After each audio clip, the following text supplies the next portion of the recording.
The bank chose to sit on its hands today, but its two interest rate cuts in 2016 have put some heat back into the housing market. Sydney and Melbourne are surging ahead, and auction clearance rates have hit 15-month highs. Carrington Clark reports from some hot Sydney auctions.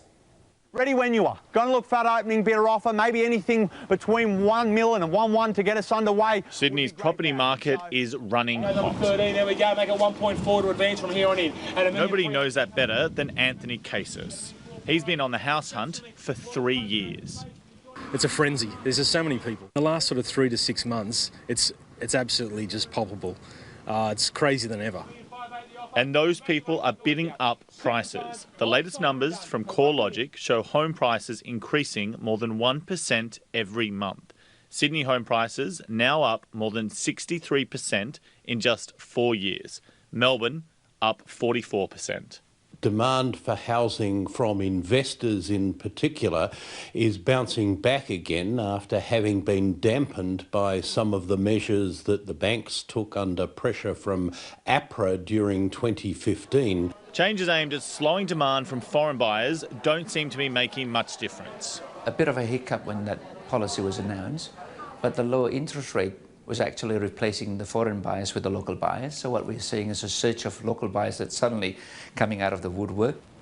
Sold. Well done, man. Congratulations. And there we have it, another successful auction result here in Sydney. There doesn't seem to be any end in sight to the aggressive buying activity we've seen. Selling to the highest bidder. But are these prices sustainable? Property, $1,670,000. Congratulations. Whether Australia's housing market is in a bubble or not is often in the eye of the beholder. All of our policy settings encourage people to throw money at houses, to spend more money on houses, but it's not a guarantee that the gamble will pay off.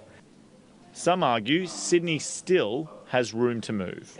We feel like the market will just continue to go stronger because comparatively, if you look at the price in Sydney compared to a similar city of similar GDP like Singapore, Hong Kong and Shanghai, like $250 billion GDP, our price is actually very cheap. What I think is unarguable is that Australia now has some of the world's most expensive residential real estate, particularly in Sydney and Melbourne, and we also have one of the highest, indeed by the Bank for International Settlements data, the highest ratio of household debt to disposable income in the world.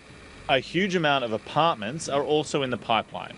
Global banking giant Citi says 230,000 were built over the past 12 months, with another 205,000 next year and 172,000 in 2018.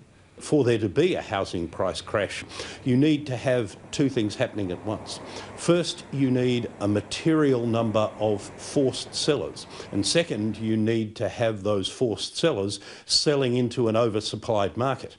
Here in Australia, we don't really have either of those criteria being met at the moment. The housing market has defied sense and rationality for too long. Why should we believe that someone else will come along and always pay more? But developer Iwan Sanito says there's still a shortage. Sydney has got a problem with supply. At the moment, we had like 50,000 dwelling shortages in the city of Sydney. For those in the market, it remains a case of buyer beware. Part of the problem in those parts of the world where we have seen housing price busts is that many investors have been under the illusion that house prices only ever go one way. People in those countries know that that's not true. It may be that in some parts of Australia that lesson's going to be learnt the hard way here. A home that's renovation ready, just waiting. It's cold comfort for those desperate to get a foot on the property ladder. I'm sick of renting and I need a house to live with my family in. So I prefer to pay the money to the bank than to keep paying rent. So that's really that's it. Like while interest rates are low, you've got to use this chance. But then again, everyone's thinking the same thing. So is it a good move? I'm not really sure. I worry about this stuff. You know, you lose sleep over this stuff. And it doesn't look like that game is going to get any easier. Otherwise, the lady's got it. Here we stand. Anytime soon.